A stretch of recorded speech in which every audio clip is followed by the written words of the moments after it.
Sur le papier, nous avons trouvé le chemin mathématique pour atteindre les étoiles. C'est le plus grand triomphe de la physique moderne. C'est aussi son paradoxe le plus terrifiant. Avec la propulsion Warp, nous pourrions parcourir une distance de 10 années-lumière en quelques semaines. Et ce, yax, sans dilatation du temps. Mais, quand nous avons résolu les équations, l'univers nous a donné une réponse brutale. Tu ne peux pas le faire, car la quantité d'énergie nécessaire est supérieure à la conversion de la masse entière de la planète Jupiter en énergie. C'est pourquoi courber l'espace-temps signifie briser la causalité. C'est comme recevoir la réponse à un message, à ça, avant même de l'avoir envoyé. Si tu te demandes quelle est la solution à ce paradoxe barre verticale, n'oublie pas d'aimer la vidéo. Car la permission mathématique ne signifie pas la réalité physique, et l'univers n'aime pas ceux qui enfreignent ses règles. Tu es prêt? On commence. Pendant des années, nous avons cru qu'il existait une loi immuable dans le monde de la physique. La limite de vitesse de l'univers était un mur infranchissable. Les équations d'Einstein avaient tracé des lignes strictes entre les étoiles, tel un gardien cosmique. Vous ne pouvez pas aller plus vite que la lumière. Cette règle ne concernait pas la puissance de vos moteurs ou la qualité de votre carburant. Cela concernait directement l'architecture de la réalité. Pourtant, quand les scientifiques ont regardé de plus près ces équations que l'on croyait intouchables, ils n'ont pas découvert une fine fissure sur le mur, mais une porte gigantesque. Nous savons maintenant que l'espace et le temps ne sont pas une scène fixe comme nous le pensions, mais un océan dynamique qui peut être courbé, déchiré, et sur lequel on peut même surfer comme sur une vague. Pourquoi ne pouvons-nous pas dépasser la vitesse de la lumière? La réponse à cette question est devenue claire en 1905, lorsque le jeune employé de bureau des brevets, Albert Einstein, a réécrit les règles de la physique. Les équations de l'électromagnétisme développées des décennies plus tôt par James Clerk Maxwell faisaient une prédiction étrange. La lumière se déplace à une vitesse constante d'environ 300 000 km par seconde. Indépendamment de la vitesse de sa source ou de l'observateur. C'est totalement contraire au bon sens. Donc si vous courez vers une voiture qui roule vite, la voiture se rapproche de vous plus rapidement. Mais, peu importe la vitesse à laquelle vous courez vers un faisceau de lumière, il vient vers vous à la même vitesse constante. Pour expliquer cela, Einstein a proposé une idée radicale.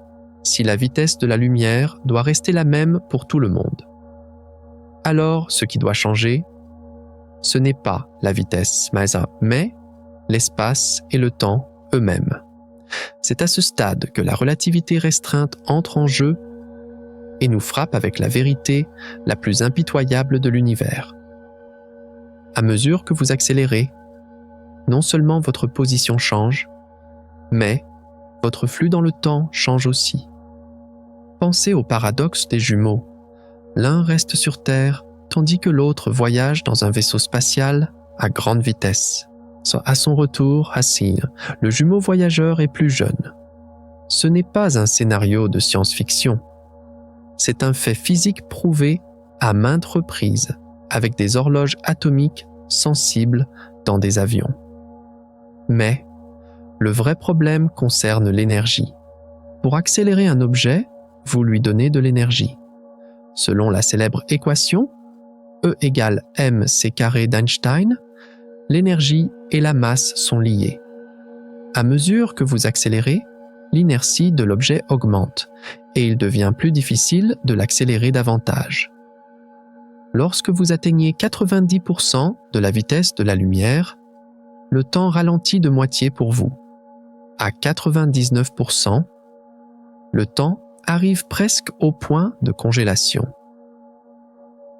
Mais, la quantité d'énergie nécessaire pour atteindre exactement la vitesse de la lumière, c'est-à-dire cette limite ultime, n'est pas seulement trop élevée, l'énergie requise est infinie.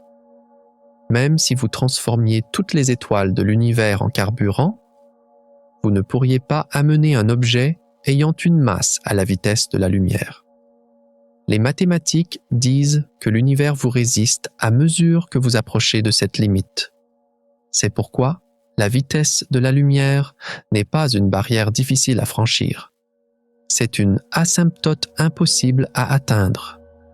Pourtant, l'histoire ne s'arrête pas là, car en 1915, Einstein a changé notre perspective une fois de plus. Avec la théorie de la relativité générale, il a montré que la gravité n'est pas une force, mais le résultat de la courbure de l'espace-temps par la masse et l'énergie. Imaginez une lourde boule de bowling posée sur un drap tendu. La surface du drap se courbe et les billes autour suivent cette pente et roulent vers la boule. Voilà exactement ce qu'est la rotation des planètes autour des étoiles. Elles essaient de suivre le chemin le plus droit dans un espace courbé. Cette théorie nous donne un indice vital. L'espace-temps n'est pas une cage rigide. Il est flexible, dynamique et peut changer de forme. En fait, l'univers lui-même est actuellement en expansion. Les galaxies très lointaines semblent s'éloigner de nous plus vite que la lumière. Mais il n'y a pas de violation ici. Les galaxies ne se déplacent pas dans l'espace. Elles s'éloignent les unes des autres, car l'espace, entre elles, s'agrandit. Nous pouvons expliquer cette situation avec des points sur un ballon que l'on gonfle. La distance entre deux points augmente, mais les points ne se déplacent pas physiquement sur la surface du ballon. C'est le ballon lui-même qui s'étend. Une fourmi ne peut jamais marcher plus vite que la lumière entre deux points. Mais le sol peut glisser sous la fourmi plus vite que la lumière. La règle est très claire. Vous ne pouvez pas vous déplacer plus vite que la lumière, à l'intérieur du tissu de l'espace-temps. Mais il n'y a pas de limite de vitesse sur la rapidité avec laquelle l'espace-temps lui-même peut s'étendre ou se contracter. Si la distance est élastique, alors voyager pourrait ne pas être une question de puissance moteur, mais de géométrie, au lieu de construire un navire plus rapide pour traverser l'océan. Que se passerait-il si vous pouviez rétrécir l'océan et amener le rivage opposé à vos pieds? C'est cette question qui a formé la base de cette idée géniale, venue au physicien théoricien Miguel Alcubierre en 1994. Alcubierre a proposé de déplacer l'espace autour du vaisseau, au lieu de pousser le vaisseau spatial.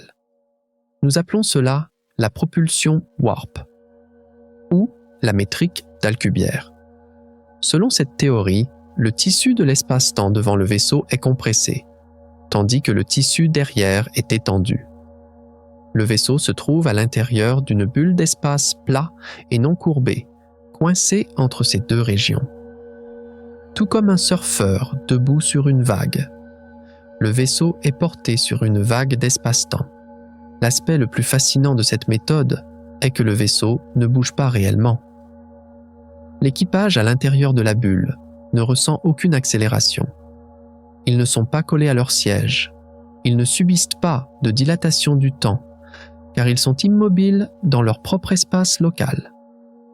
Mais, pour un observateur extérieur, la bulle et le vaisseau à l'intérieur parcourent des distances cosmiques bien plus vite que la lumière. Une étoile située à 10 années-lumière, qui prendrait normalement 10 ans à atteindre même à la vitesse de la lumière, peut être atteinte en quelques semaines ou quelques jours avec cette méthode.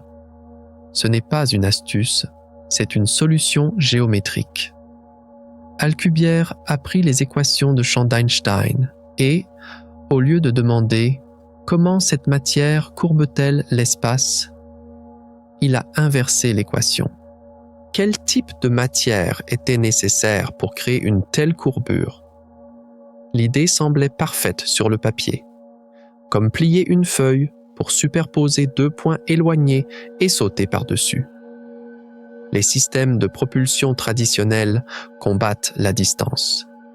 La propulsion warp manipule la distance. Mais cela ne viole pas la théorie de la relativité d'Einstein, car le vaisseau ne dépasse jamais la vitesse de la lumière à l'intérieur de la bulle. Ce qui bouge, hélas, c'est le système de coordonnées où se trouve le vaisseau. C'est comme se tenir sur un tapis roulant. Vous ne marchez pas, mais le tapis vous emmène en avant.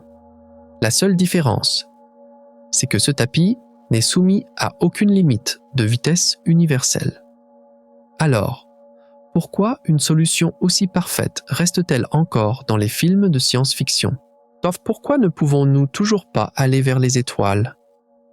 Parce que les équations d'Alcubierre nous présentent le prix de cette géométrie de manière très lourde. Le type d'énergie nécessaire pour comprimer l'espace devant un vaisseau et l'étendre derrière est du genre à forcer les règles de l'univers que nous connaissons. La matière et l'énergie ordinaire créent la gravité et courbent l'espace vers l'intérieur, c'est-à-dire qu'elles attirent. Mais, pour que la bulle warp fonctionne, l'espace doit être courbé vers l'extérieur dans certaines régions, c'est-à-dire qu'il doit pousser. Cette exigence exotique a le potentiel de transformer la théorie d'un rêve en un cauchemar d'ingénierie. Alors que les mathématiques disent « oui, c'est possible », la physique dit « cela a un prix ». Et ce prix ne concerne pas seulement la production d'énergie.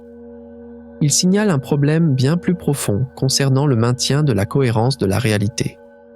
C'est pourquoi, lorsque les physiciens ont mis ces équations chefs-d'œuvre sur la table et ont essayé de les transformer en un véritable projet d'ingénierie, le tableau qu'ils ont rencontré n'était pas seulement difficile. Il était aussi choquant, car le carburant nécessaire pour faire fonctionner la propulsion warp n'est pas de l'essence, de l'hydrogène ou de la fusion nucléaire. Même l'antimatière, favorite de la science-fiction, ne suffit pas à faire tourner ce moteur. Les équations d'Einstein exigent une substance fantomatique qui n'existe pas naturellement dans l'univers, appelée énergie négative, pour former la bulle warp. Et cela ne signifie pas simplement l'absence d'énergie. Cela signifie avoir moins d'énergie que le vide lui-même. Pour comprendre cela, nous devons repenser à la gravité. Tout dans l'univers, du grain de poussière aux galaxies géantes, toute la matière normale a une énergie positive et courbe l'espace-temps vers l'intérieur. Donc, la gravité est attractive par nature. Elle focalise les orbites et rapproche les objets. Mais la bulle warp conçue par Alcubierre exige une anomalie géométrique, alors que l'espace se contracte devant la bulle. Il doit se dilater violemment derrière, pour pousser l'espace vers l'extérieur de cette manière, c'est-à-dire pour créer une répulsion gravitationnelle. Vous avez besoin d'une source ayant des propriétés exactement opposées à l'énergie positive. Et c'est ici que le concept de énergie négative entre en scène. En mécanique quantique, il existe de petits indices sur l'existence de ce type d'énergie. Par exemple, dans une expérience appelée l'effet Casimir, une densité d'énergie inférieure à celle de l'espace vide se forme entre deux plaques métalliques rapprochées au niveau microscopique dans un environnement sous vide. Mais cet effet est si faible, si temporaire, qu'il faut des appareils extraordinairement sensibles en laboratoire pour le mesurer. La quantité nécessaire pour déplacer un vaisseau warp dépasse les limites de notre imagination. Les premiers calculs d'Alcubierre ont montré que, pour créer la bulle qui porterait un vaisseau de seulement 100 mètres vers sa destination, il fallait plus d'énergie négative que la masse totale de l'univers observable. Les scientifiques ont optimisé ces équations dans les années suivantes. Ils ont affiné les parois de la bulle, modifié sa géométrie et réduit le besoin à une masse de Jupiter, voire à la taille d'une sonde. Voyager dans certaines théories extrêmes. Mais le problème réside dans la qualité plutôt que dans la quantité. Nous n'avons pas une masse d'énergie négative de la taille de Jupiter. Nous n'en avons même pas un gramme. Les règles appelées inégalités quantiques interdisent de maintenir de grandes quantités d'énergie négative ensemble pendant longtemps. La nature semble avoir mis en place son propre système d'assurance pour empêcher ce genre de tricherie. L'univers vous permet d'emprunter de l'énergie au vide, mais il exige que vous la remboursiez immédiatement. Hors barre verticale, la propulsion warp nécessite un emprunt continu et colossal. Bon, pourtant, disons que nous avons réussi l'impossible. D'une manière ou d'une autre, nous avons stabilisé l'énergie négative et porté le vaisseau à 10 fois la vitesse de la lumière. À cet instant de victoire, une deuxième surprise bien plus terrifiante attend l'équipage, la perte de contrôle. Lorsqu'une bulle warp se déplace plus vite que la lumière, la communication entre la limite avant de la bulle et le vaisseau à l'intérieur est physiquement coupée, car la limite avant s'éloigne du vaisseau plus vite que la lumière. Cela signifie qu'aucun signal barre verticale, aucune commande envoyée depuis le cockpit du vaisseau ne pourra jamais atteindre le mur avant qu'il détermine la direction de la bulle. Le vaisseau est isolé à l'intérieur de la vague d'espace-temps qu'il a créée. L'équipage ne peut pas voir l'extérieur, car la lumière venant de l'extérieur ne peut pas les atteindre. Pire encore, ils ne peuvent pas arrêter le vaisseau. Pour freiner, vous devez modifier la courbure de l'espace-temps à l'avant. Mais votre accès à cette zone est impossible. C'est comme monter dans un train sans frein, aux fenêtres fermées et sans rails posés. Une fois lancé, vous n'êtes plus qu'un passager. La destination, quant à elle, est un scénario de catastrophe totale. Alors que la bulle avance dans l'espace, elle balaie la poussière, le gaz et les rayons cosmiques du milieu interstellaire, comme un balai devant elle. Ces particules sont piégées dans le mur avant de la bulle et atteignent des niveaux d'énergie incroyables. Lorsque le vaisseau arrive à destination et que la bulle s'effondre, toutes ces particules à haute énergie accumulées sont libérées juste devant le vaisseau sous la forme d'une explosion massive de rayons gamma. Donc, au lieu de dire « bonjour », nous sommes arrivés. Vous pourriez détruire involontairement la planète que vous visitez. Mais au-delà de tous ces obstacles techniques, le véritable monstre qui empêche les physiciens de dormir est le principe de causalité. La relativité restreinte ne nous enseigne pas seulement la limite de vitesse. Elle garantit également l'ordre des événements. Les causes doivent précéder les effets. Vous lancez la balle, la vitre se brise. La balle ne sort pas de votre main parce que la vitre s'est brisée. Mais une technologie dépassant la vitesse de la lumière a le potentiel de briser cet ordre. Dans les analyses effectuées sur les graphiques d'espace-temps, montrent que si le voyage supraluminique est possible, un vaisseau suivant une route appropriée pourrait revenir à un moment antérieur à son départ. Ce n'est pas un simple fantasme de voyage dans le temps, c'est l'effondrement de la cohérence logique de l'univers. Si vous pouvez recevoir la réponse à un message avant de l'avoir envoyé, les lois de la physique perdent leur pouvoir déterministe. Des boucles logiques comme le paradoxe du grand-père se forment. La plupart des physiciens croient à la conjecture de protection chronologique de Stephen Hawking. Selon cette hypothèse, l'univers crée des déséquilibres quantiques pour empêcher la formation de machines à voyager dans le temps. détruisant ces géométries avant même qu'elles ne se forment. Donc, dès que vous commencez à faire fonctionner la bulle warp, les fluctuations du vide pourraient croître de manière incontrôlable et déchirer le vaisseau et la bulle. L'univers sacrifie votre vaisseau pour préserver sa propre cohérence. Néanmoins, l'esprit humain a du mal à accepter l'impossible.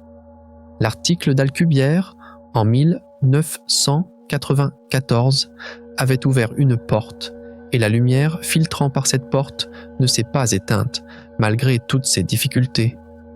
L'impossibilité de l'énergie négative et les impasses créées par le problème de l'horizon.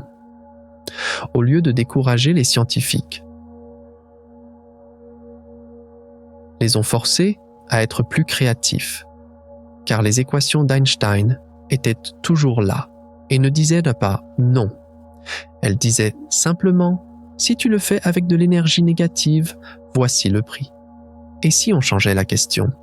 Et si nous n'avions pas du tout besoin d'énergie négative, de cette matière exotique et introuvable? Une révolution silencieuse mais profonde se déroule dans le monde de la physique depuis quelques années. Une nouvelle génération de physiciens théoriciens a jeté la conception originale d'Alcubierre à la poubelle et a mis une toute nouvelle géométrie sur la table. Leur affirmation est très claire. Pour des vitesses proches de la lumière, voire théoriquement au-delà, l'énergie négative n'est pas indispensable. Il pourrait être possible de voyager en courbant l'espace avec de l'énergie positive ordinaire et de la masse que nous connaissons. Cette nouvelle approche a ravivé nos rêves de science-fiction. Mais cette fois, il n'y a pas seulement un jouet mathématique sur la table. Il y a des conceptions dont la construction physique est probable, dont les besoins énergétiques pourraient descendre de la taille d'une planète à la taille d'un réacteur nucléaire.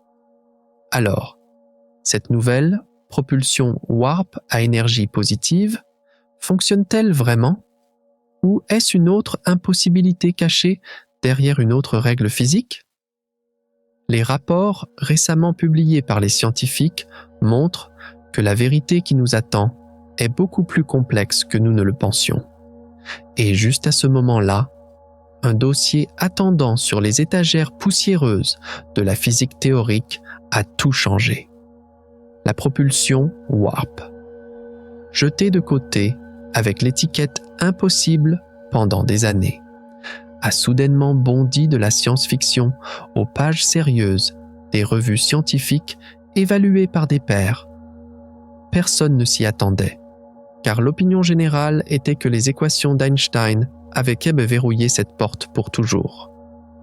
Mais la nouvelle génération de physiciens a réalisé qu'au lieu de forcer la serrure, la clé était en fait toujours là, juste sous nos yeux.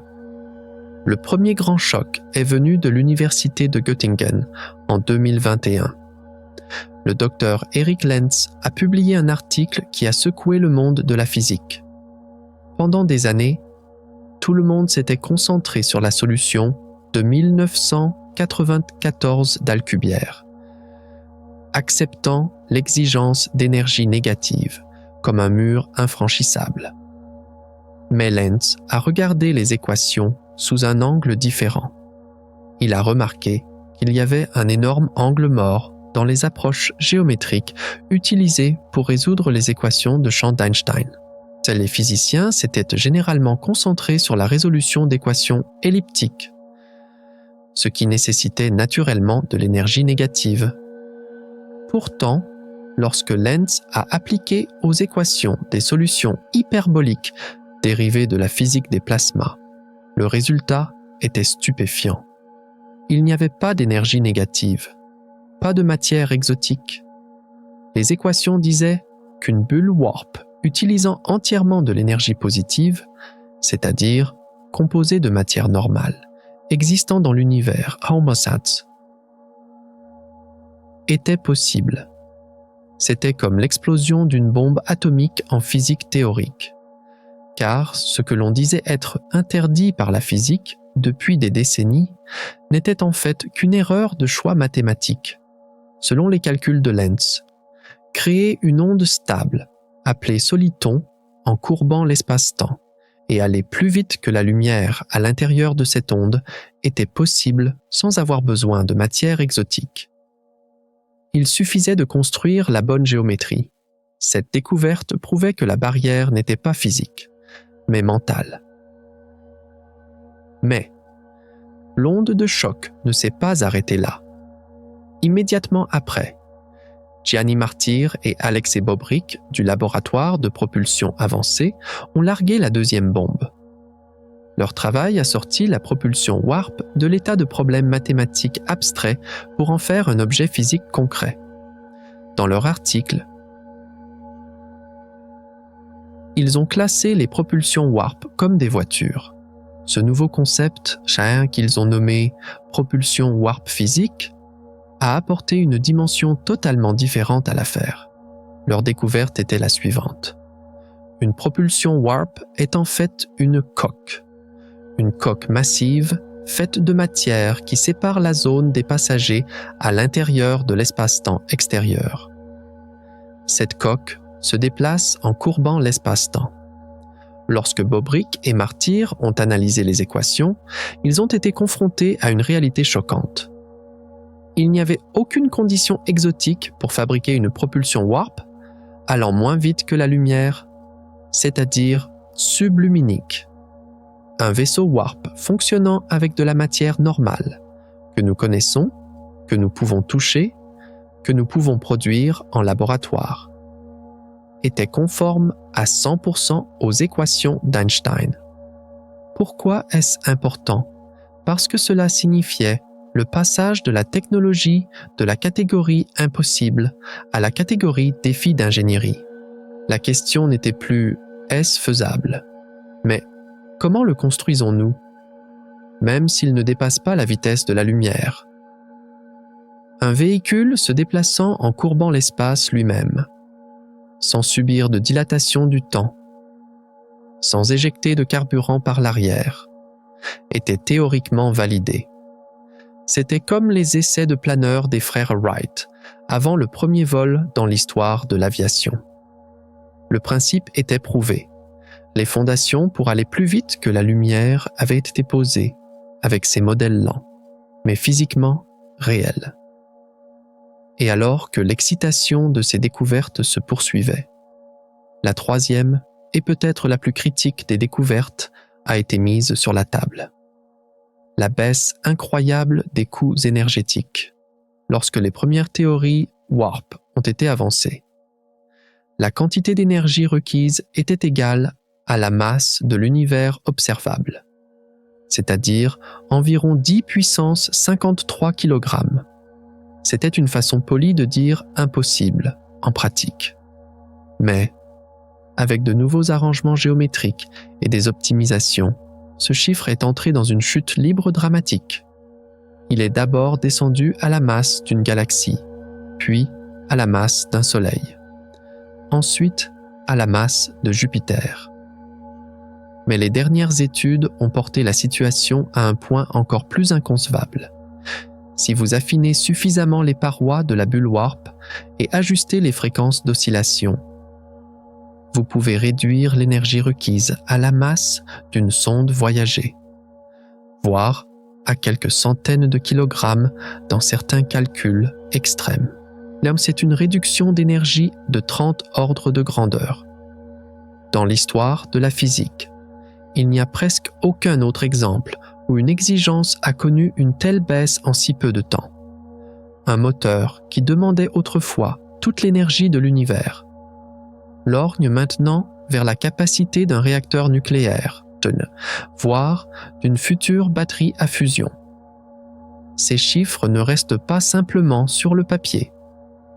Ils nous crient dessus. Ils disent « c'est faisable ». Le problème de l'énergie n'est plus une interdiction physique, c'est un problème d'efficacité. Cependant, le quatrième développement qui a créé la véritable stupéfaction dans le monde scientifique a eu lieu avec le développement d'un logiciel appelé Warp Factory. Les physiciens ne sont plus obligés de résoudre les équations à la main. Ces outils de simulation développés peuvent tester différentes géométries Warp dans un environnement virtuel. Et les premières données issues de ces simulateurs nous ont jeté à la figure une fois de plus à quel point l'intuition humaine se trompait. Les simulations ont montré qu'il y avait des centaines de façons différentes de courber l'espace-temps en utilisant uniquement de l'énergie positive.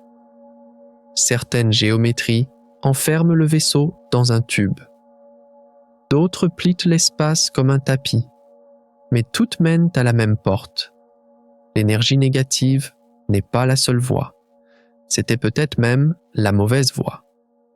Nous avons forcé la mauvaise porte pendant des années, alors qu'il y avait une fenêtre ouverte juste à côté, celle des solitons de Lentz, les coques de matière de Bobrick et les nouvelles géométries complexes révélées par les simulations ont sorti la propulsion Warp du domaine de la fantaisie pour en faire un système physique, sur lequel on écrit des articles. On calcule des paramètres et on discute des budgets énergétiques. Cette série de découvertes a poussé les scientifiques dans un profond silence, suivi d'un travail fébrile, car le tableau s'était soudainement inversé. Jusqu'à hier, nous cherchions la réponse à la question « Pourquoi ça ne marche pas ?» Aujourd'hui, les réponses à la question « Comment ça marche ?» s'empilent sur la table. Les équations d'Einstein ne nous arrêtent plus, elles nous guident. Les barrières sont tombées, les besoins énergétiques ont fondu et l'obligation de matière exotique appartient à l'histoire. Tout semble prêt pour que l'humanité atteigne les étoiles. C'est comme si l'univers nous donnait le feu vert en disant « Si vous êtes assez intelligent, barre verticale, vous pouvez passer ». Mais dans l'histoire des sciences, chaque grande solution vient avec sa propre ombre. Ces nouvelles conceptions fonctionnant à l'énergie positive peuvent sembler merveilleuses sur le papier.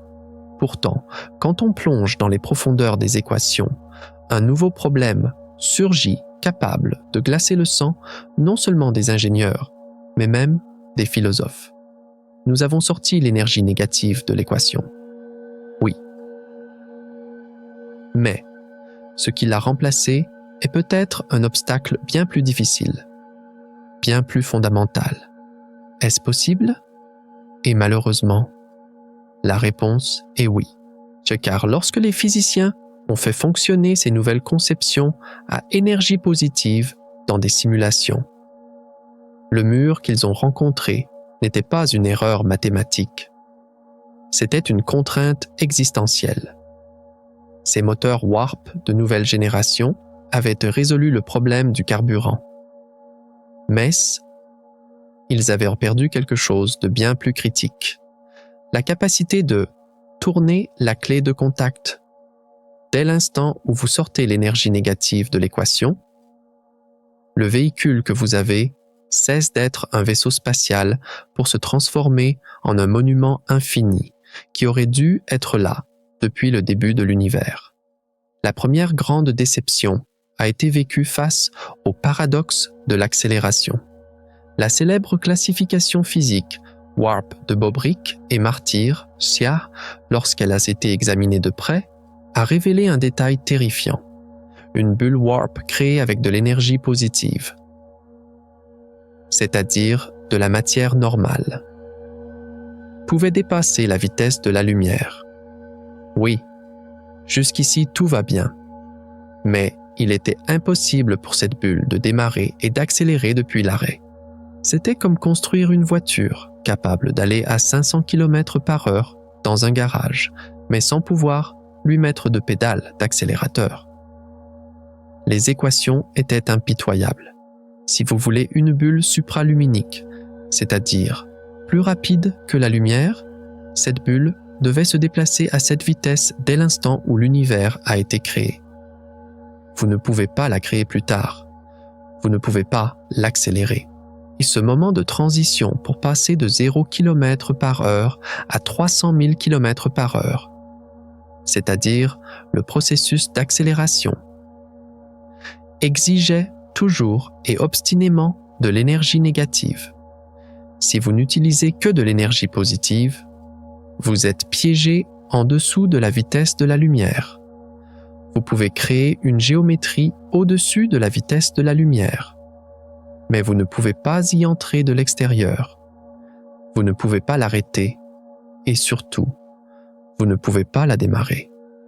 C'est connu en physique théorique sous le nom de soliton infini, c'est-à-dire qu'il peut exister mathématiquement, mais ne peut pas être construit techniquement, car il n'a pas de commencement. Mais les découvertes choquantes ne se limitaient pas à cela. Le deuxième coup est venu de lois physiques profondes, appelées théorèmes de focalisation. Un de ces théorèmes, qui se trouve au cœur de la théorie de la relativité générale, concerne la nature de la gravité.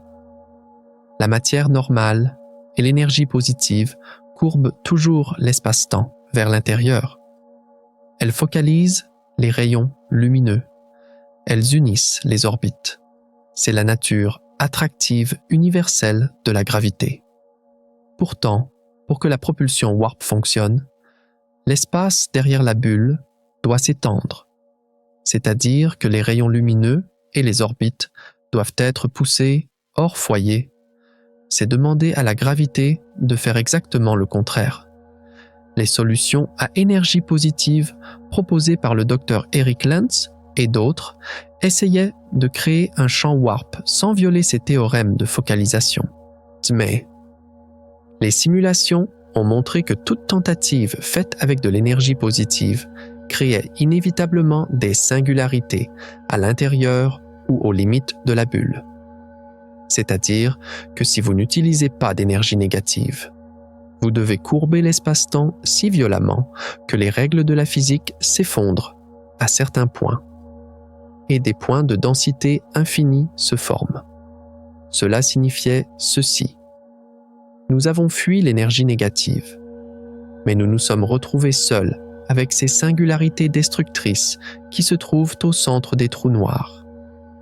Ce dans quoi un vaisseau voyage n'est plus une bulle sûre, mais un piège mortel qui peut s'effondrer à tout moment, où se forment des forces de marée infinies, un vaisseau warp fonctionnant à l'énergie positive. S'il est forcé de dépasser la vitesse de la lumière, avait tendance à être écrasé sous son propre poids gravitationnel et à se transformer en un trou noir microscopique. Nous avions économisé 100 unités d'énergie, mais en échange, nous avions sacrifié la stabilité du véhicule. C'est pourquoi les scientifiques ont heurté le troisième et le plus crucial des obstacles, le mur de transition supraluminique, jusqu'à 99% de la vitesse de la lumière. Tout allait bien.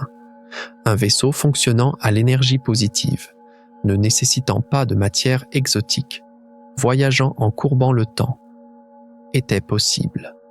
Mais quand l'aiguille approchait exactement de 100%, c'est-à-dire 299 1792 km par seconde, une formation d'horizon se produisait dans les équations.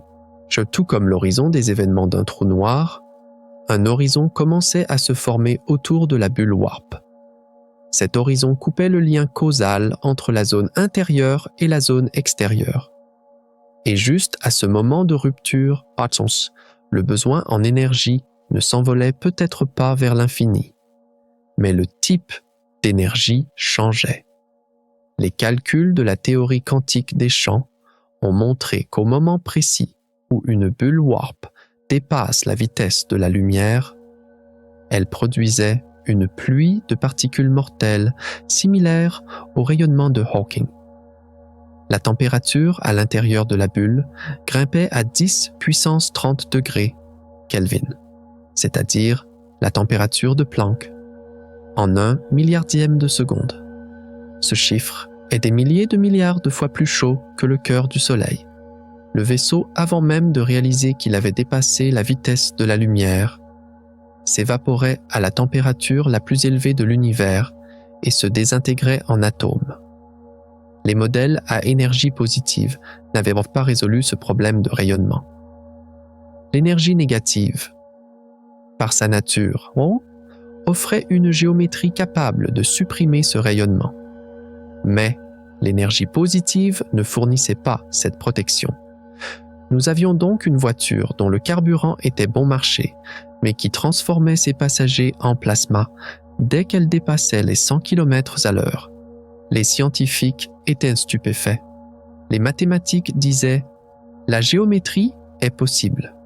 Mais la thermodynamique et la physique quantique criaient « Vous ne pouvez pas survivre ». C'est à ce point que toutes ces découvertes nous mènent à une conclusion paradoxale. Et les études sur la propulsion warp ont parcouru plus de distance ces 5 dernières années qu'en 100 ans. Ce n'est plus impossible, c'est difficile. Ce n'est plus de la magie, c'est de la physique. Cependant, chaque nouveau modèle que nous proposons comme solution déclenche un autre mécanisme de défense de l'univers. Nous avons résolu l'énergie négative, car le problème de l'accélération est apparu. Si nous résolvons l'accélération, le problème du rayonnement apparaît. C'est comme si l'univers warfrow, pour nous empêcher d'aller plus vite que la lumière, n'avait pas construit un seul mur, warfcow, mais un labyrinthe imbriqué. Mais, au milieu de tout ce chaos, de toutes ces impossibilités, un détail très fin, très élégant est apparu qui n'a pas échappé aux physiciens. Un motif qui se répète dans les simulations, que peut-être avons-nous mal compris la propulsion warp. Peut-être que le but n'est pas d'accélérer le vaisseau, mais de cacher le vaisseau du reste de l'univers. Alors, pourrait-il y avoir un moyen truqué de franchir ces murs énergétiques colossaux? Ce rayonnement mortel et ces paradoxes d'accélération? Les scientifiques prévoient maintenant de traverser les murs de ce labyrinthe en utilisant non pas la force brute, mais la propriété la plus étrange de la mécanique quantique. Car la vraie question n'est pas de savoir quelle est la puissance du moteur, mais de quoi est fait l'espace-temps en réalité. Mais derrière tout ce désordre théorique et ces paradoxes, il y a en fait un mécanisme concret, compréhensible du point de vue de l'ingénierie, de poser la question « comment ça marche ?» Ce n'est plus chercher le secret d'une baguette magique. Cela ressemble plus à examiner les plans d'un moteur exotique pas encore construit, en analysant les pièces géométriques qui remplacent les pistons et les engrenages.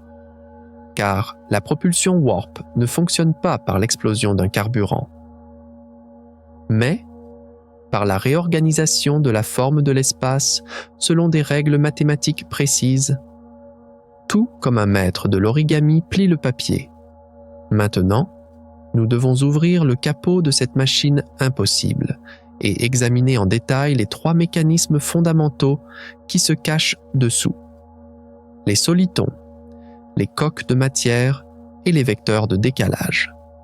Le premier et le plus critique des mécanismes est la structure soliton, qui constitue l'épine dorsale des théories warp modernes en physique. Les ondes ont généralement tendance à se propager. Quand vous jetez une pierre dans l'eau, les anneaux formés s'élargissent, l'énergie se disperse et l'onde finit par s'amortir. Mais les solitons sont des paquets d'ondes solitaires qui défient cette règle, conservent leur forme et avancent sans se disperser. Vous pouvez penser à cela comme la différence entre une vague ordinaire avançant dans l'océan et un anneau de fumée étroitement emballé qui avance sur des kilomètres sans jamais déformer sa forme. Une vague ordinaire disperse son énergie et s'affaiblit. Le soliton garde son énergie rassemblée comme un point. Dans le contexte du warp, cette structure est une onde soliton. tissé à partir de l'espace-temps lui-même. Le travail révolutionnaire d'Eric Lentz intervient exactement ici. Lentz a montré qu'en utilisant les solutions hyperboliques dans les équations d'Einstein, cette onde créée par la courbure de l'espace-temps pouvait rester stable sans avoir besoin d'énergie négative. Le mécanisme soliton place le vaisseau spatial dans un centre sûr et verrouille le tissu de l'espace-temps autour de lui sous la forme d'une bulle géométrique qui ne se disperse pas. Cette structure, lors d'un voyage vers Proxima du Centaure, situé à 4,2 années-lumière, peut conserver son intégrité géométrique, même après avoir parcouru des milliers de milliards de kilomètres. Si cette structure n'était pas un soliton, la bulle s'amortirait en dispersant son énergie dans l'espace en 1 millième de seconde après sa formation, laissant le vaisseau sans défense. Seule la stabilité du soliton est le facteur fondamental qui fait de ce voyage non pas un saut momentané, mais une croisière durable. C'est similaire à la structure de l'aile d'un avion, créant une force de portance en fendant l'air. Sauf qu'ici, ce n'est pas l'air qui doit être fendu, mais le tissu de la réalité. Le deuxième mécanisme est le concept de coque de matière, défini par Alexei Bobrik et Gianni Martir. Dans le modèle traditionnel d'Alcubierre, la bulle warp était considérée uniquement comme une courbure du vide. Mais les nouveaux modèles physiques révèlent que cette bulle est en fait une coque physique faite de matière dense. Nous pouvons comparer cette coque à la coque d'un sous-marin. La pression de l'air à l'intérieur du sous-marin est normale et l'équipage est protégé de la pression écrasante de l'océan extérieur. Dans le vaisseau warp aussi. Cette coque est le mur qui isole la zone intérieure de l'extrême courbure de l'espace-temps extérieur. Physiquement, cette coque a une densité de masse énorme. Imaginez compresser une masse aussi grande que Jupiter dans un mur de seulement quelques mètres d'épaisseur. Cette densité permet à la coque de créer son propre champ gravitationnel. Mais la magie ici réside dans l'ajustement du flux du temps à l'intérieur et à l'extérieur de la coque. À l'intérieur de la coque, une zone appelée espace-temps plat est préservée où le temps s'écoule à la même vitesse que sur Terre. 1 seconde égale 1 seconde. La coque elle-même courbe l'espace-temps. L'aspect le plus frappant de ce mécanisme est que les passagers ne ressentent aucune force G. Si vous essayez d'approcher la vitesse de la lumière avec une fusée normale, les forces d'inertie formées pendant l'accélération écraseraient le corps humain et même l'acier, jusqu'aux atomes. Cependant, dans le mécanisme de la coque de matière, le vaisseau n'accélère pas techniquement. La coque se déplace dans les coordonnées de l'espace-temps. C'est pourquoi, même si la vitesse à l'extérieur atteint 99% de la vitesse de la lumière, ou théoriquement plus une tasse de café à l'intérieur ne tremblerait même pas. C'est comme se tenir dans un ascenseur. L'ascenseur monte de 100 étages, mais vous restez là où vous êtes. La coque de matière est une armure protectrice qui transporte un cadre de référence locale à travers des distances cosmiques sans violer les limites de vitesse universelle. Si le troisième, et peut-être le plus complexe des mécanismes, est le vecteur de décalage et la mécanique d'expansion et de contraction de l'espace. C'est le moteur de la propulsion warp. Les roues d'une voiture poussent la route vers l'arrière pour faire avancer le véhicule. Dans la propulsion warp, c'est la route, c'est-à-dire l'espace lui-même, qui est manipulé. Mathématiquement, cela se fait par la modification des composants du tenseur métrique d'Einstein. Pour l'expliquer simplement, l'espace devant le vaisseau est rétréci. Pour comprendre cela, pensez à un avion de ligne allant d'Istanbul à New York. L'avion doit physiquement surmonter 8000 km d'air et de distance. Mais le mécanisme Warp transforme l'océan entre Istanbul et New York en un étang de 10 km. Non, le vaisseau traverse ces 10 km lentement avec ses propres moteurs. Une fois le vaisseau passé, l'espace derrière lui s'étend à nouveau pour retrouver son état initial, c'est-à-dire l'océan de 8000 km.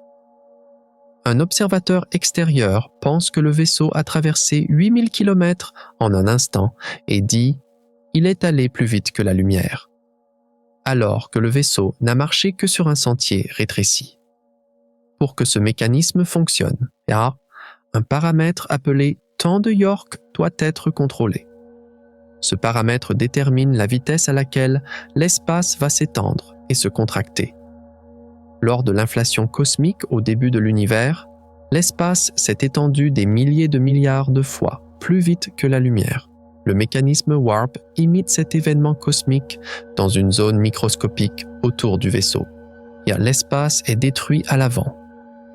L'espace est créé à l'arrière.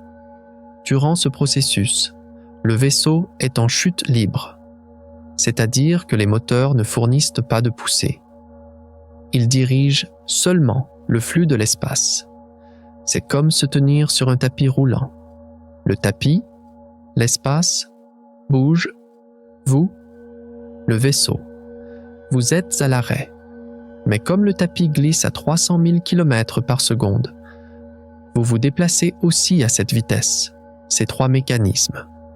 La structure solitone, qui empêche la dispersion. La coque de matière, qui protège les passagers. Et le vecteur de décalage, qui assure le mouvement. Lorsqu'ils sont réunis, ils forment le squelette d'un vaisseau Warp théorique. Ce système est bien supérieur à l'ancien modèle d'Alcubierre, car au lieu de compter sur un carburant non physique, comme l'énergie négative, il utilise la masse, la géométrie et la mécanique des ondes. Un rêve qui nécessitait autrefois une baguette magique s'est transformé en un problème d'ingénierie extrêmement difficile, mais conforme aux lois physiques. Les besoins énergétiques sont toujours colossaux, même s'ils sont passés d'une masse de Jupiter à une masse de sonde. Voyager, convertir 700 kg de matière en énergie à 100% est encore à des milliers d'années de notre technologie actuelle. Néanmoins, le mécanisme lui-même semble avoir signé un traité de paix avec les lois de la nature. Mais savoir comment ces pièces fonctionnent ne signifie pas que nous pouvons les assembler et les faire fonctionner, car chacun de ces mécanismes abrite en lui-même un nouveau problème bien plus grand que la solution. Les solitons sont stables, mais qui va les créer en premier lieu? La coque de matière protège. Mais comment atteindre cette densité? Le vecteur de décalage courbe l'espace, mais qui va contrôler cette courbure? À mesure que les scientifiques examinent ces détails techniques, ils réalisent que la propulsion Warp n'est pas seulement un moteur, mais en fait un pari dangereux joué avec les lois thermodynamiques de l'univers. Car courber l'espace n'est pas gratuit. La chaleur, l'assa, le rayonnement et les effets quantiques qui apparaissent lors de cette courbure déclenchent un quatrième mécanisme invisible qui menace la vie à l'intérieur du vaisseau. C'est pourquoi les ingénieurs travaillent maintenant non seulement sur la question comment y aller, mais aussi comment survivre en y allant. Ces mécanismes peuvent-ils être réglés assez finement pour protéger la fragilité humaine? Ou la propulsion? Warp n'est-elle possible que pour des sondes robotiques? C'est pourquoi l'énigme suivante, Ascot, est peut-être la plus difficile que les ingénieurs doivent résoudre. Est de savoir comment protéger les passagers transportés à l'intérieur de ces mécanismes délicats pour qu'ils ne se transforment pas en four cosmique. Car courber l'espace-temps n'est pas seulement une opération géométrique. Cette opération pousse également les règles de l'énergie, de la température et du rayonnement jusqu'à leurs limites les plus extrêmes, et à la stabilité des solitons ou la solidité de la coque de matière n'ont aucun sens si l'atmosphère à l'intérieur chauffe autant qu'une supernova. Maintenant, nous devons examiner à la loupe les 3 autres mécanismes critiques qui transforment ce vaisseau théorique d'un piège mortel en un véhicule habitable. La gestion de la densité d'énergie, les boucliers d'horizon et les systèmes de rails cosmiques préinstallés. Le 4e mécanisme critique est le principe de densité d'énergie ultra haute. Nous avons dit dans les sections précédentes que la quantité d'énergie était passée d'une masse de Jupiter à une masse de sonde voyagée. Mais ce qui donne des maux de tête aux physiciens ici, ce n'est pas la quantité totale d'énergie, mais la petitesse de l'espace dans lequel cette énergie doit être confinée. Les parois d'une bulle warp ne font que quelques mètres, voire parfois quelques centimètres d'épaisseur. Vous devez faire tenir l'effet gravitationnel d'une planète dans un mur aussi fin. Pour comprendre cela, utilisons la métaphore de l'éponge et du diamant. La matière normale, c'est-à-dire la matière qui compose la Terre, les maisons et nos corps, est lâche comme une éponge à l'échelle cosmique. L'intérieur des atomes est majoritairement vide, mais la coque de matière nécessaire au fonctionnement du moteur warp doit être des milliards de fois plus dure et plus dense qu'un diamant. C'est comme prendre le mont Everest tout entier et le compresser à la taille d'une bille. En physique barre verticale, on appelle cela la densité d'étoiles à neutrons. Une cuillère à café de matière d'étoiles à neutrons pèse environ 1 milliard de tonnes. Chez les modèles à énergie positive exigent exactement ce type de densité. Dans l'ancien modèle d'Alcubierre, l'énergie négative imitait cette densité, mais comme elle était exotique, elle était ignorée. Maintenant, nous avons de la matière réelle. Mais nous devons compresser cette matière à une densité inconcevable de 10 puissance 15 grammes par centimètre cube. Même les formes d'énergie les plus denses que nous pouvons produire avec notre technologie actuelle ne représentent même pas 1/10000000e de ce chiffre. La fission nucléaire ou les réacteurs à fusion ne restent qu'une faible lueur de bougie à cette échelle. Et pour que ce mécanisme fonctionne, il faudra peut-être utiliser des batteries à vide quantique, compressées au niveau quantique, qui manipulent la structure fondamentale de la matière, ou des micro-trous noirs produits artificiellement. Ce n'est pas seulement un défi d'ingénierie, c'est un problème de physique fondamentale qui nécessite une révolution dans notre façon de percevoir la matière. Si nous ne pouvons pas fournir cette densité, la bulle warp restera aussi inefficace qu'une goutte d'encre se dispersant dans l'océan. Elle ne pourra pas courber l'espace, elle le fera seulement vibrer légèrement. Le 5e mécanisme est le bouclier d'horizon, ou gestion du décalage Doppler, qui assure la survie de l'équipage. Lorsqu'un vaisseau warp avance dans l'espace, il comprime l'espace devant lui, mais l'espace n'est pas vide. Il y a des atomes d'hydrogène flottant dans le milieu interstellaire, des grains de poussière et surtout des photons appelés fonds diffus cosmologiques, le CMB. Lorsque le vaisseau approche de la vitesse de la lumière ou la dépasse, ces particules inoffensives et ces ondes lumineuses venant de l'avant subissent une transformation dramatique. En raison de l'effet Doppler, la fréquence des ondes lumineuses venant vers le vaisseau augmente, c'est-à-dire qu'elle se décale vers le bleu. Un photon inoffensif, normalement de la taille d'une onde radio, lorsqu'il frappe le mur avant de la bulle warp, voit son énergie augmenter tellement qu'il se transforme d'abord en lumière visible, puis en rayon X et finalement en rayon gamma mortel. Lorsque le vaisseau va plus vite que la lumière, il entre en collision avec des milliers de milliards de particules par seconde. C'est la différence entre marcher sous une pluie légère et courir sous une pluie de balles. S'il n'y a pas de mécanisme de blindage, la partie avant du vaisseau atteint une température de plusieurs milliers de degrés en quelques secondes, et la vie biologique à l'intérieur est détruite jusqu'à son ADN. Les nouveaux modèles théoriques proposent de façonner la géométrie de la bulle comme un bouclier aérodynamique pour résoudre ce problème, tout comme le nez d'un avion à réaction fend l'air. La partie avant de la bulle. Warp courbe l'espace-temps avec un tel angle que les particules à haute énergie arrivant ne frappent pas le vaisseau, mais glissent autour de la bulle et s'écoulent vers l'arrière. Car ce mécanisme maintient le vaisseau dans un œil du cyclone. Alors que l'apocalypse se déchaîne dehors, les niveaux de rayonnement sont mortels. Mais, dans cette petite poche à l'intérieur, les lois de la physique et la température suivent leur cours normal. Cependant, ce bouclier n'accepte même pas une erreur de 0,00001 degré. Le moindre écart provoquerait l'entrée de ce faisceau mortel de rayons gamma dans le cockpit et vaporiserait tout. C'est pourquoi le bouclier d'horizon n'est pas une armure passive.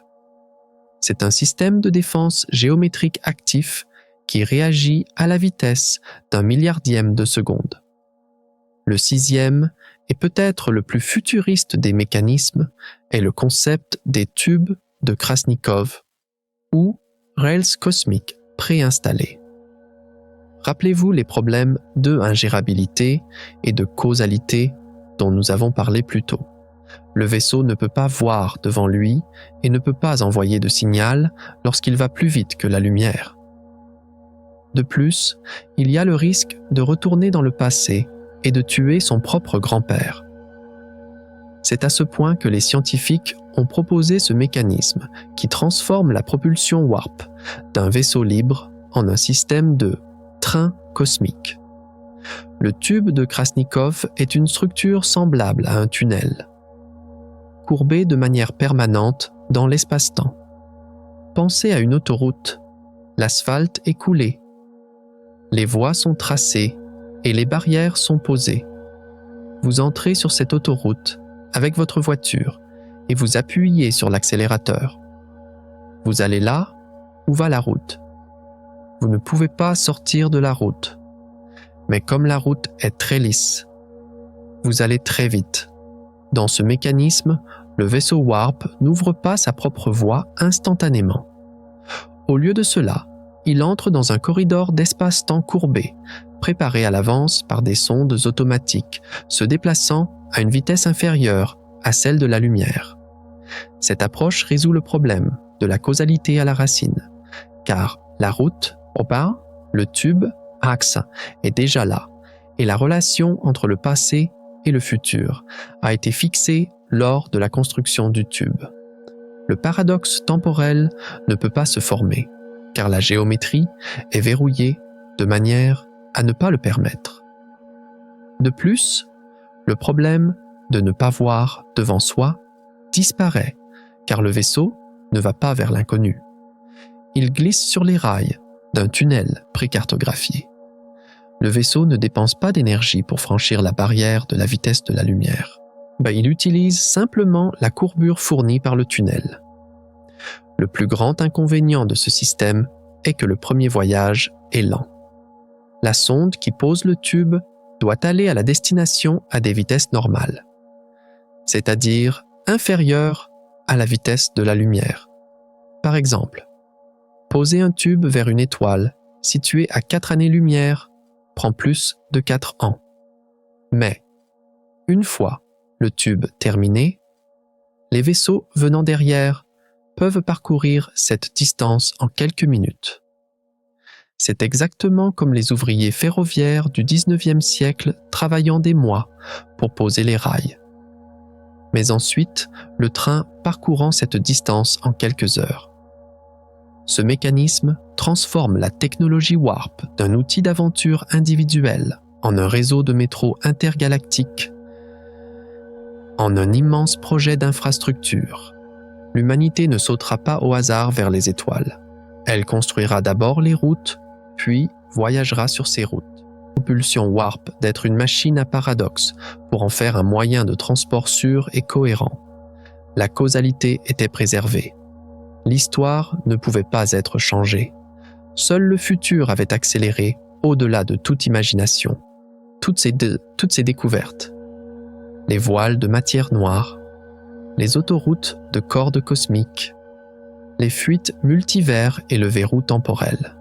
Lorsque tout cela est réuni, le tableau qui émerge est la plus grande victoire intellectuelle de l'histoire de l'humanité. Nous n'avons plus seulement des équations sèches, nous avons le manuel d'utilisation de l'univers. Nous savons sur quelle page quelle règle peut être assouplie, quelles lois sont absolues et quelles portes sont grandes ouvertes.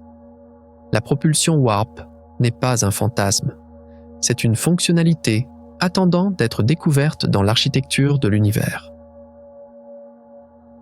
Mais, maintenant, alors que le bruit des moteurs, le bourdonnement des simulations et l'ivresse des découvertes commencent lentement à s'apaiser, il reste une question beaucoup plus profonde, beaucoup plus silencieuse. Nous avons résolu les mathématiques, nous avons compris la physique, nous avons conçu l'ingénierie. Et nous, c'est en tant qu'humanité, sommes-nous prêts pour cela? Cette technologie ne se contentera pas de raccourcir les distances. Elle nous confrontera à la nature de l'univers, du temps et de l'existence. Aller vers les étoiles, ce n'est pas seulement planter un drapeau sur de nouvelles planètes, c'est s'ouvrir à l'océan cosmique et redéfinir tout ce que nous avons laissé sur le rivage. Qui nous sommes? Pourquoi nous sommes ici et où nous allons? Quand nous dépasserons la vitesse de la lumière, ce que nous laisserons derrière ne sera pas seulement la Terre. Ce que nous laisserons derrière pourrait être la définition même de l'humain. Il est temps de s'arrêter et de réfléchir, de lever la tête des équations et de regarder cette obscurité infinie.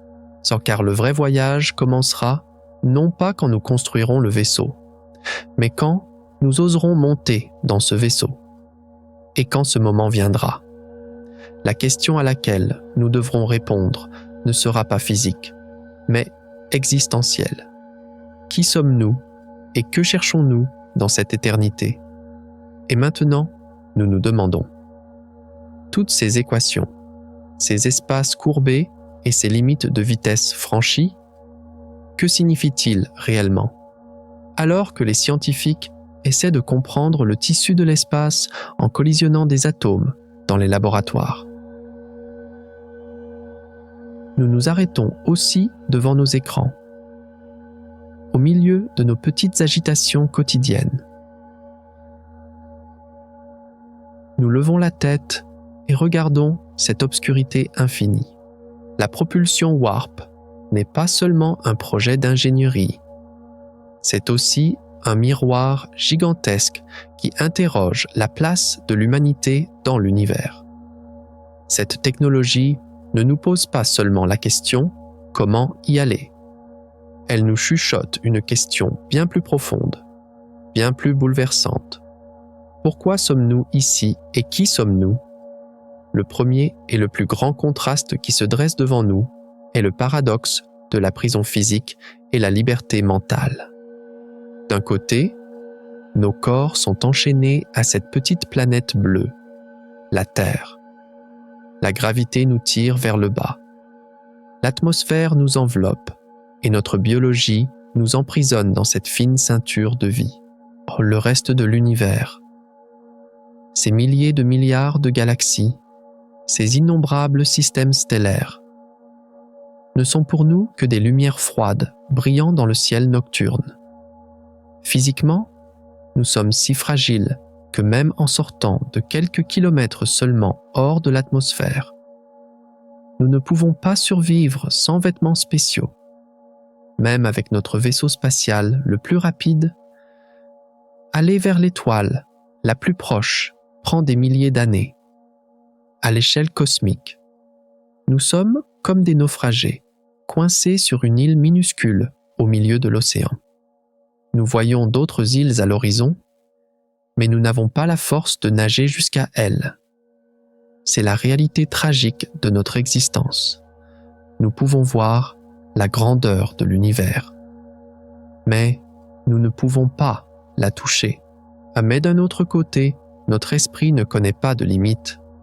Même si notre corps est emprisonné sur Terre, notre esprit peut concevoir des vaisseaux dépassant la vitesse de la lumière, regarder à l'intérieur des trous noirs et s'étendre jusqu'au début de l'univers. Einstein, avec seulement un papier et un crayon, a découvert que l'espace-temps, où il n'est jamais allé, qu'il n'a jamais vu, Adam se courbait. Alcubierre, assis à un bureau, a construit ce pont géométrique reliant les galaxies. Nous sommes peut-être physiquement aussi petits qu'un grain de poussière, mais mentalement, nous sommes assez grands pour englober l'univers. L'idée de la propulsion warp est la plus grande preuve de cette liberté mentale. Alors que notre corps dit « reste ici », notre esprit crie « non, je peux aller partout ». Ce paradoxe est le plus beau côté d'être humain. Nous portons une imagination illimitée dans un corps limité. Toi aussi, de là où tu es assis maintenant. Peut-être en regardant un écran à des kilomètres. Tu voyages en fait dans ton esprit, vers Alpha du Centaure, vers Andromède, vers l'orbite de ces étoiles lointaines. Même si tu n'y es pas physiquement, tu y es avec ta capacité de comprendre et d'imaginer. Cette technologie nous rappelle ceci. Le plus grand vaisseau n'est pas fait de métal, il est fait de pensée. Le deuxième contraste profond se situe entre la cruauté du temps et l'éternité de l'instant. L'âge de l'univers est de 13,8 milliards d'années. Notre vie moyenne est de 80 ans. Dans le calendrier cosmique, l'histoire de l'humanité n'occupe qu'une petite fraction de la dernière seconde, si sans propulsion warp. Les distances interstellaires sont pour nous des murs infranchissables du temps. Envoyer un message à une étoile et recevoir sa réponse prend des générations. Nous perdons nos proches, nos souvenirs et même notre civilisation dans ce vide froid. Le temps est le plus grand ennemi qui nous sépare, nous fait oublier et finalement nous détruit. La limite de la vitesse de la lumière est en fait une limite de solitude. C'est une prison temporelle qui nous isole les uns des autres et du reste de l'univers. C'est cette triste vérité qui nous serre le cœur. L'univers est si grand qu'il est très facile de s'y perdre, d'être oublié et de s'effacer comme si nous n'avions jamais vécu. Cependant, la propulsion warp porte l'espoir d'inverser cette équation, qui, si nous pouvons courber le temps, si nous pouvons raccourcir les distances, alors nous pouvons étendre l'instant. La technologie warp ne concerne pas seulement la vitesse, elle concerne le partage du même, maintenant, avec nos proches. Cela signifie pouvoir parler avec un ami situé à 4 années-lumière sans attendre 4 ans. Cela signifie que toi, et non tes petits-enfants, tu pourras voir ces nouveaux mondes. Cette technologie nous montre que le temps n'est pas un tyran absolu, mais une dimension courbable, extensible, et qui peut être soumise à notre volonté. Peut-être que notre vie n'est rien comparé à l'âge de l'univers Salt, mais les expériences que nous pouvons faire tenir dans cette courte vie peuvent être infinies. Toi aussi, tu sens à quel point le temps passe vite dans ta vie, n'est-ce pas? Alors que les beaux moments passent comme un souffle. Les temps difficiles ne finissent pas presque pas. La propulsion warp est justement l'effort de transformer cette perception en une réalité physique. Capturer les beaux moments, effacer les distances et accumuler plus de « maintenant » avec nos proches. Cet espoir nous lie aux étoiles, non seulement scientifiquement, mais émotionnellement. Car finalement, nous voulons explorer l'univers. Mais nous ne voulons pas rester seuls. Le troisième contraste est l'insignifiance cosmique et la responsabilité cosmique. La science nous rappelle constamment à quel point nous sommes petits. La Terre n'est qu'un morceau de roche ordinaire tournant autour de l'une des 400 milliards d'étoiles de la Voie lactée. Et la Voie lactée n'est que l'une des 2000 milliards de galaxies de l'univers observable. À cette échelle, toutes nos guerres, tous nos amours, toute notre histoire ne sont pas différents des vibrations microscopiques sur un grain de sable. Même si nous nous répandons dans la galaxie avec la propulsion warp, nous resterons un rien face à l'immensité de l'univers. C'est cette perspective effrayante qui détruit notre ego et nous plonge dans le silence. L'univers n'a pas été créé pour nous. Nous ne sommes que des locataires temporaires apparus par hasard dans sa banlieue. Pourtant, cet esprit humain obstiné qui se lève en disant « mais » intervient ici aussi. Oui, nous sommes petits. Oui, nous semblons insignifiants. Mais, pour autant que nous le sachions, dans cet univers immense, froid et silencieux, nous sommes les seuls êtres capables de le regarder et de dire « je suis là et je te comprends ». Nous sommes la conscience qui permet à l'univers de se connaître. La propulsion warp est la responsabilité de porter cette conscience dans chaque coin de l'univers. Si nous n'y allons pas, ces étoiles resteront orphelines. Personne ne verra la beauté de ces planètes. Personne n'écrira de poèmes sur ces couchers de soleil. Notre devoir est de briser ce silence de l'univers, de lui donner un sens et de porter ce feu fragile de la vie dans l'obscurité. Tu fais partie de cette responsabilité. Cette admiration que tu ressens en regardant le ciel chaque nuit, c'est en fait l'univers qui se regarde lui-même à travers tes yeux. Nous sommes la version éveillée de l'univers. Et la propulsion warp est l'outil pour transformer cet éveil non seulement limité à la Terre, mais en une conscience galactique. Nous sommes peut-être petits, mais le sens que nous portons est plus lourd que les galaxies. Ces trois contrastes, la prison corporelle et la liberté mentale, la cruauté du temps et la valeur de l'instant, l'insignifiance cosmique et la responsabilité de la conscience. Ils nous forcent à regarder la technologie de propulsion warp non pas seulement comme une machine, mais comme un destin. Peut-être que nous ne pouvons pas le faire aujourd'hui, peut-être que nous ne pourrons pas le faire demain non plus. Mais cette lumière que nous voyons dans les équations, cette possibilité nous donne la force de ne pas abandonner. Car nous savons que l'impossible n'est qu'un problème pas encore résolu. Et être humain, c'est lutter de toutes ses forces pour résoudre ce problème. Cependant, à côté de toute cette profondeur philosophique et de cet espoir, il y a une dernière vérité que nous ne pouvons ignorer et dont nous devrions peut-être avoir le plus peur. Nous forçons les portes de l'univers, nous abattons ses murs et nous résolvons ses secrets. Mais, chaque fois qu'une porte s'ouvre, nous n'entrons pas seulement. Des choses peuvent aussi s'échapper de l'intérieur. Si l'univers est si silencieux, ce n'est peut-être pas parce qu'il est vide, mais parce qu'il se cache. Quand nous ferons fonctionner la propulsion warp, quand nous briserons ce silence cosmique, qui allons-nous attirer? Et ce silence n'est pas notre plus grande peur, c'est notre plus grande source de motivation.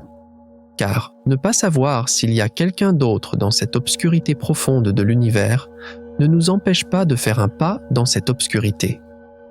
Au contraire, cela nous oblige à remplir ce vide avec notre propre lumière.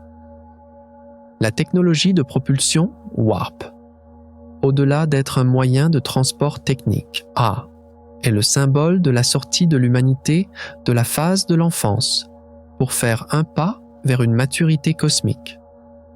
Nous ne nous contentons plus de regarder dehors à travers les barreaux de notre berceau. Nous nous préparons à briser ces barreaux et à entrer dans cette forêt inquiétante mais fascinante dehors. Le quatrième est peut-être le plus touchant des contrastes qui se dressent devant nous est le paradoxe de la fragilité biologique et l'immortalité intellectuelle. Qui est d'un côté, nous sommes des êtres extrêmement délicats, faits d'eau, de carbone et de chaînes de protéines sensibles. Le rayonnement nous détériore, la chaleur extrême nous détruit, le temps nous pourrit. En voyageant à l'intérieur d'un vaisseau Warp, au milieu de ces ondes d'énergie colossale, nous sommes en fait comme une flamme de bougie tremblant dans l'œil d'un ouragan. Face à la violence de l'univers, notre existence physique est si faible que la moindre erreur de calcul, la plus petite défaillance de bouclier pourrait nous désintégrer en atomes et nous mélanger à la poussière cosmique. C'est une vérité triste et difficile à accepter. Nous voulons aller vers les étoiles, mais nos corps appartiennent à la Terre. L'espace n'est pas notre environnement naturel. C'est un océan hostile prêt à nous tuer à tout moment. Mais d'un autre côté, le savoir, l'art et l'amour que nous portons dans ce corps fragile ont une réalité qui dépasse la matière physique assez résistante pour défier même les lois les plus dures de l'univers. L'esprit qui construit la propulsion Warp, l'âme qui compose du Mozart et la tendresse qui caresse la tête d'un enfant possèdent une réalité au-delà de la matière physique. Nous pouvons mourir. Nos vaisseaux peuvent se briser. Nos civilisations peuvent s'effondrer. Mais le savoir que nous produisons, les vérités que nous découvrons et cette vague de sens que nous répandons dans l'univers peuvent résonner éternellement à l'intérieur de la bulle, dépassant la vitesse de la lumière. Cette technologie nous chuchote ceci. Ton corps est mortel, mais ton héritage peut être éternel. Tu le ressens aussi dans ta vie. Tu sais qu'un jour tu disparaîtras. Mais tu espères que tes œuvres, les vies que tu as touchées et les traces que tu as laissées vivront après toi. La propulsion Warp est l'adhésion collective de l'humanité à cet espoir. Nous connaissons notre fragilité. Nous avons peur. Mais nous montons quand même dans ce vaisseau. Car nous savons que ce que ce vaisseau transporte n'est pas seulement une charge biologique. C'est la graine de sens que l'univers attend depuis des milliards d'années. Et pour semer cette graine, cela vaut la peine d'entrer dans la tempête. Le cinquième contraste est ce gouffre vertigineux entre la limite du connu et l'infini de l'inconnu.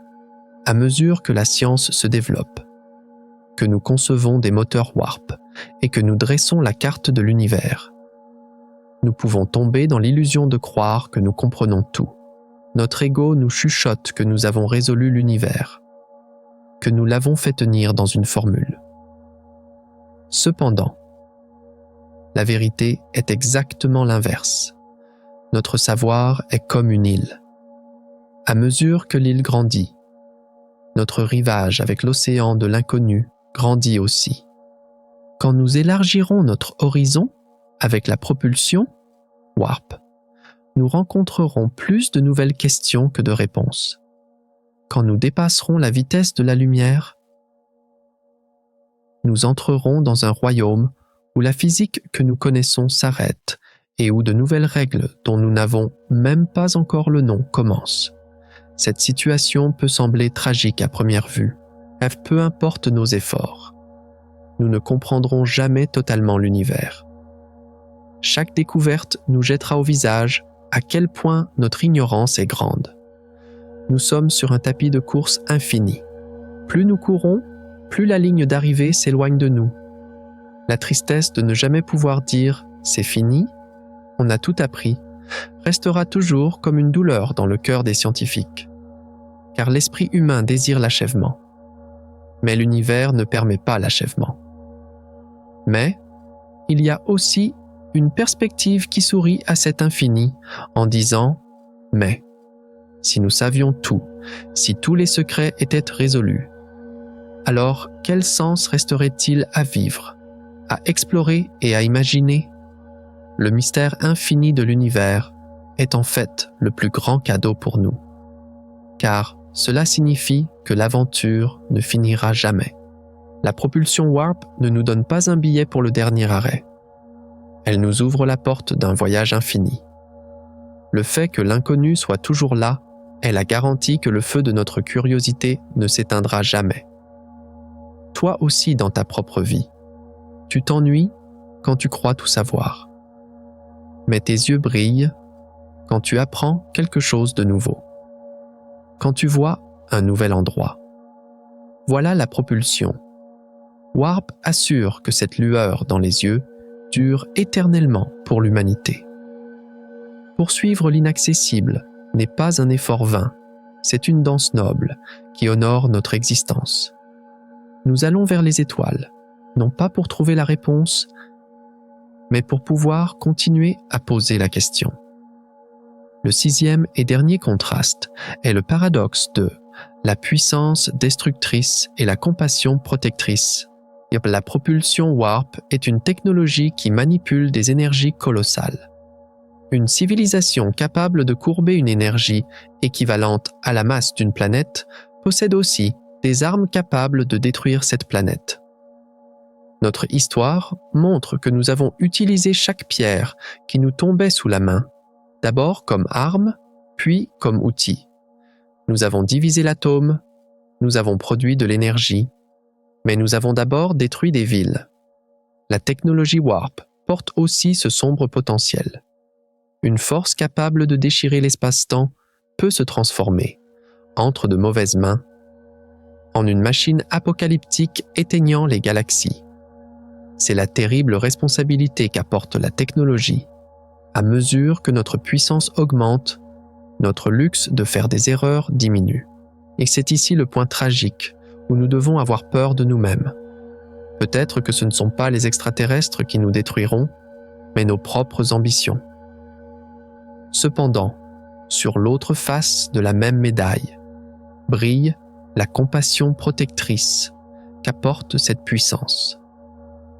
La propulsion Warp pourrait être une nécessité non seulement pour l'exploration, mais pour la survie. Un jour, notre Soleil mourra. Un jour, la Terre deviendra inhabitable. Si nous possédons cette technologie, nous pourrons sauver l'humanité et la bibliothèque de la vie sur Terre de cette fin inévitable et les transporter vers de nouveaux foyers. Même si nous avons un potentiel destructeur, nous sommes aussi les seuls jardiniers que nous connaissons dans l'univers. Nous pouvons apporter de l'eau aux planètes arides, faire verdir les mondes morts et répandre la vie dans la galaxie. Notre puissance peut être utilisée non seulement pour détruire, mais pour protéger et faire vivre. Tu vis aussi ce conflit en toi. Quand tu es en colère, tu peux casser et briser, mais quand tu aimes, tu guéris. En tant qu'humanité, notre épreuve est de décider si nous utiliserons la propulsion Warp comme une épée ou comme un bouclier. Cette technologie sera le plus grand test de notre maturité morale.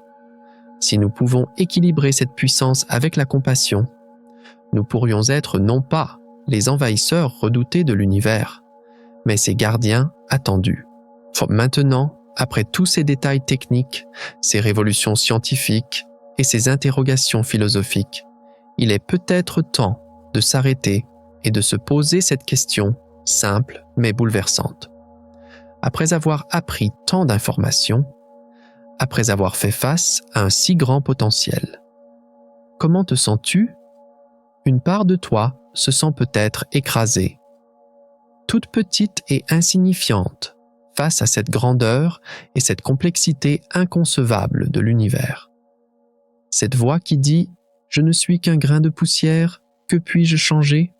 résonne peut-être au fond de toi. Et ce sentiment est tout à fait naturel, tout à fait humain et réel.